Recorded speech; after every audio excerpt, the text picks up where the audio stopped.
5,000 sundalo ang iaatras ng Estados Unidos mula Germany.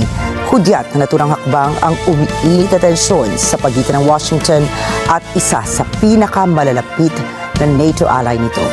Net 25 Washington DC correspondent Rosel Feria para sa balita. 5,000 US troops sa Germany ang iuurong ng Pentagon sa darating na 6 hanggang 12 buwan. Ayon kay Chief Pentagon spokesperson Sean Parnell, ang pagbabawas ay bahagi ng isang force adjustment plan.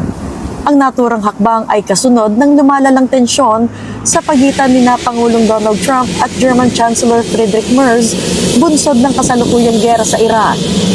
Kamakailan nagbanta ang Pangulo na babawasan ang bilang ng US forces sa Germany matapos sabihin ni Merz na hinihiya ng Tehran ang Washington. Ayon sa Defense Department, higit 36,000 active duty American troops ang kasalukuyang nakaistasyon sa Germany.